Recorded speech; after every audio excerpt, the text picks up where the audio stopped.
Bom dia! Mais um dia começando, na graça do Senhor, na presença do Senhor. Estamos felizes por tudo que o Senhor tem feito, feliz que você tem nos acompanhado, feliz com cada retorno que temos tido dos devocionais. Que Deus continue realmente falando, nos ensinando, nos aconselhando e trazendo lucro para a sua vida. Tudo que falamos aqui não é para trazer prejuízo nenhum, mas para trazer realmente lucro, mudança de vida, resultado para você, para sua casa. Então, gratidão por você que está nos acompanhando nessa jornada. Já passa de um mês desde que iniciamos e até aqui o Senhor nos ajudou. Vamos aos provérbios. Provérbio 18, versículo 22 diz: Quem acha uma esposa encontra felicidade. Recebeu uma bênção de Deus, o Senhor. Começou bem, Salomão. Começou bem. Esse versículo mostra a importância do casamento, a bênção que é encontrar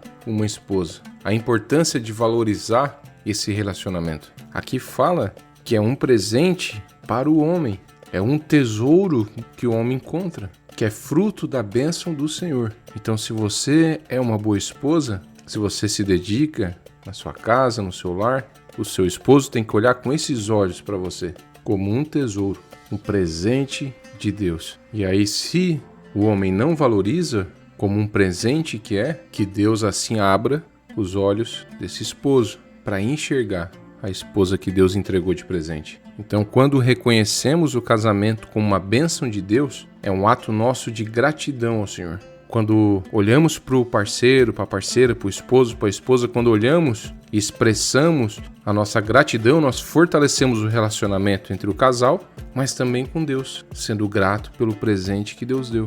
Aqui vemos a palavra quem encontra, então, fala sobre o buscar, fala sobre uma escolha sábia, uma escolha direcionada por Deus. Então, quando você decidir casar, procure uma boa esposa, procure um bom marido.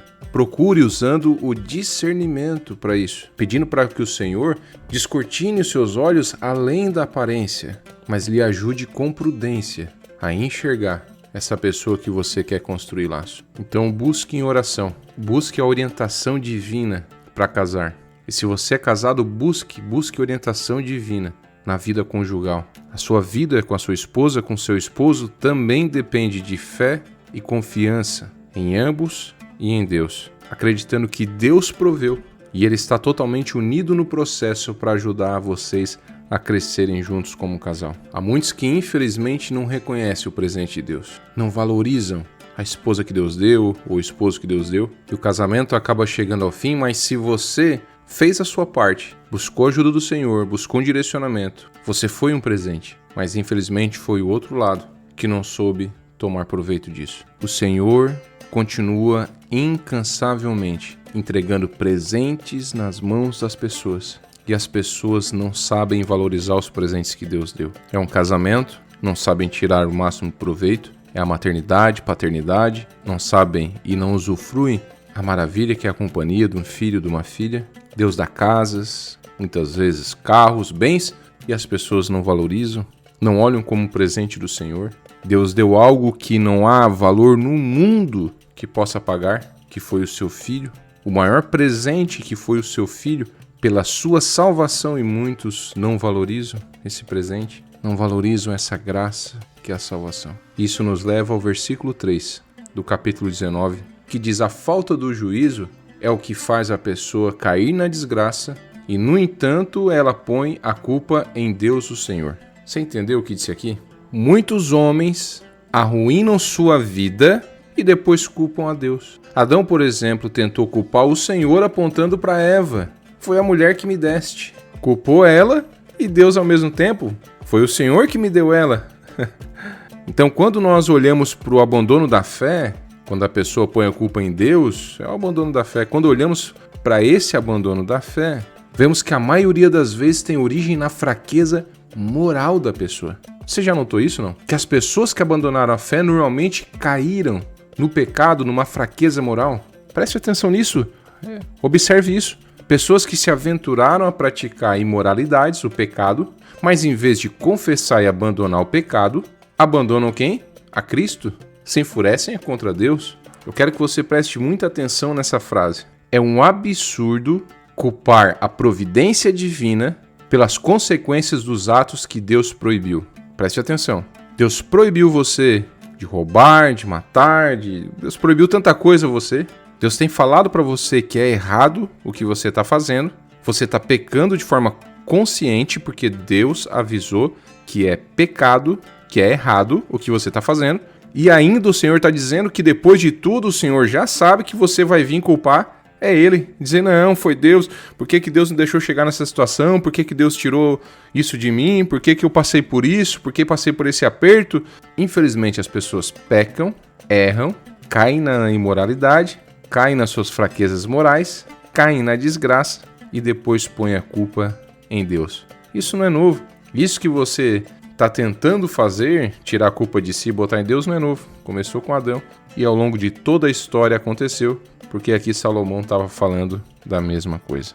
Então, controle-se. Controle-se e põe a culpa em você mesmo, seus atos. Vigia. Vigia, queridão. Vigia, queridona. Versículo 11. A pessoa sensata controla o seu gênio e a sua grandeza é perdoar quem a ofende. Não há grandeza maior do que perdoar a quem lhe ofendeu. Controlar o seu gênio, controlar a sua vontade de dar o troco, controlar a sua vontade de agir com as suas próprias mãos. Eu vou lá. Não. Ainda ter a grandeza de perdoar. Quer ser maior que a pessoa? Perdoa. Você vai ser muito maior que a pessoa. É um ato de grandeza perdoar. Você tira uma corrente com um peso enorme que está segurando o teu caminhar. Perdoa. Limpa o teu coração. Deixa o Senhor colocar em ordem aí tudo dentro do teu coração. Para que quando você cante que essa casa é sua casa, nós deixamos ela para você, quando você cante isso, realmente isso aconteça de verdade, que todo esse entulho que está aí na porta da tua casa, esse entulho que está na porta do teu coração, impedindo o Senhor de entrar, esse rancor, essa raiva lá do passado, essa raiva lá das coisas que te fizeram lá atrás, que isso tudo seja limpo em nome de Jesus, para o Senhor entrar no teu coração, habitar, fazer morada. Coisa maravilhosa é ficar livre depois de perdoar alguém. Isso traz vida, isso faz bem para a alma, para o rosto da pessoa. Você nota quando encontra com uma pessoa que está cheio de rancor, isso é terrível, isso deixa um ambiente terrível, mas quando há uma mudança de comportamento e a pessoa perdoa, isso traz uma leveza tão grande, que é tão maravilhoso. Ao redor de você parece estar sempre chovendo, está esse dia nublado toda a vida, é por causa do teu coração que está criando isso, mas o Senhor está pedindo hoje para você perdoa. Libera esse perdão. Vai viver a vida, meu filho, minha filha, sem esse peso lhe incomodando, esse rancor no seu coração, essa raiz de amargura. Deixa o Senhor operar isso na tua vida. Vamos prosseguir? Ô Salomão, estava indo tão bem elogiando a esposa, abrimos tão bem o devocional, aí agora ele vem com essa, ouve essa. Versículo 13. Uma esposa que vive resmungando é como uma água que pinga sem parar. Olha, eu vou ampliar a questão.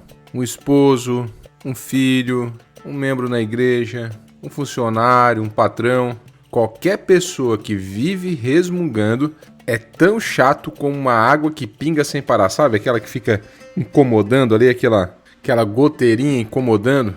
Quando você coloca a cabeça no travesseiro para descansar, de repente aquele som da goteira. Então é isso. Prosseguindo, versículo 14. Um homem pode herdar dos seus pais casa e dinheiro, mas só Deus pode dar uma esposa sensata. Ele continua no tema da família, né? Somente o Senhor realmente é capaz de prover uma esposa prudente. O Senhor é maravilhoso. Se nós orarmos e clamarmos, nós temos, ganhamos, recebemos. E mais uma vez ele reforça que isso é um presente especial de Deus. Esse provérbio lembra a história do casamento de Isaque e Rebeca, na qual é muito claro quando Gênesis 24:50 diz que isto procede do Senhor.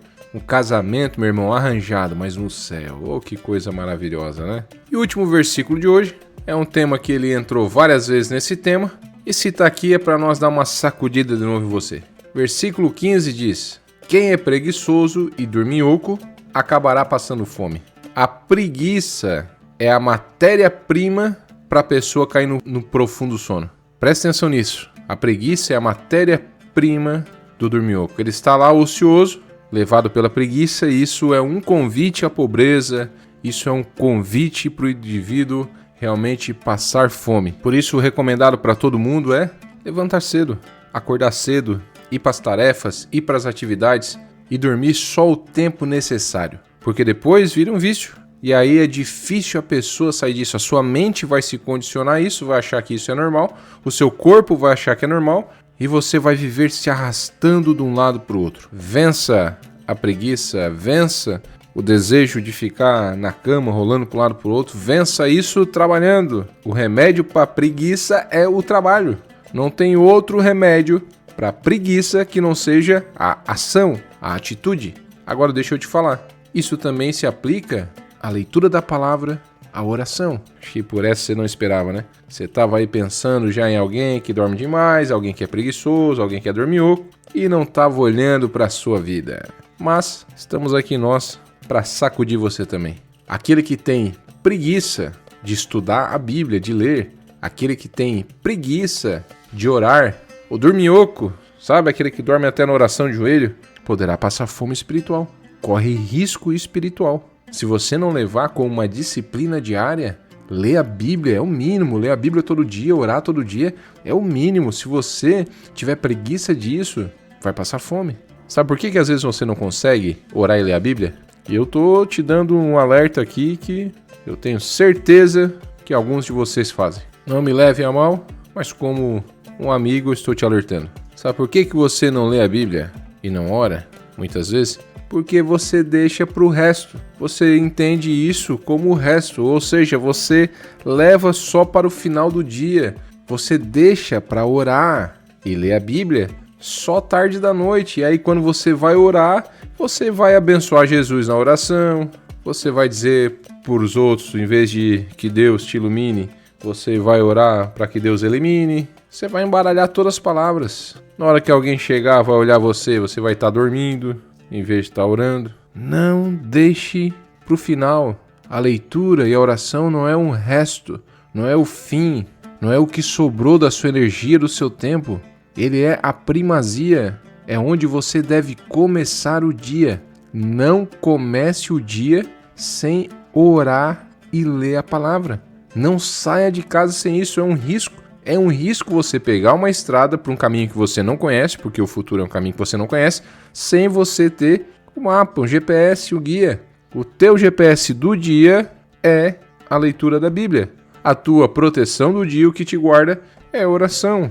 Então não saia de casa sem a oração e sem a leitura bíblica. Já dizia alguém, que eu não lembro quem, e talvez eu acho que esse vai ser o tema, que diz: comece o dia orando e termine agradecendo. E é uma grande verdade. Se você começar o dia orando, as coisas vão se encaixar, as coisas vão fluir. Você vai notar a diferença e depois você vai me contar. E aí o que vai acontecer? No final do dia você vai estar o quê? Agradecendo a Deus por tudo. Amém? Encerramos por aqui. Obrigado por estar conosco mais uma vez. Eu venho inteirar o pedido que você compartilhe. Pegue o link do YouTube, compartilhe nos grupos, coloca nos status e nos ajude a levar adiante. Estamos crescendo, o Senhor tem abençoado e gratos somos por tudo. Vamos orar? Pai, nós te louvamos e rendemos graça por tudo, pela tua bondade, pelas tuas bênçãos, pelos teus presentes. Te agradecemos, Pai, pelo casamento, pela família, por tudo que o Senhor tem feito, Senhor. Que o Senhor venha nos ajudar, Pai, a controlar, Senhor, o nosso gênio, os nossos impulsos. Que possamos, Pai, vencer a fase de ficar resmungando e reclamando das coisas. E que se algo dentro de nós, ou alguém próximo a nós, que esteja lutando, Pai, contra a preguiça, tanto física quanto espiritual, que o Senhor venha capacitar, Pai, para vencer. Que esse devocional de hoje abra os olhos, que a pessoa possa testemunhar lá na frente, Pai, como a vida mudou, quando as prioridades foram mudadas, Senhor. Coloque no coração das pessoas, Pai, esse devocional. Cada palavra, Pai, dita aqui, Senhor, que o Teu Espírito Santo lembre na ocasião correta, perfeita, para que eles possam vencer, Senhor. Cada um daqueles que deixou seu comentário, cada um dos inscritos, que o Senhor venha abençoar. É o que nós te pedimos e te agradecemos em nome de Jesus. Amém.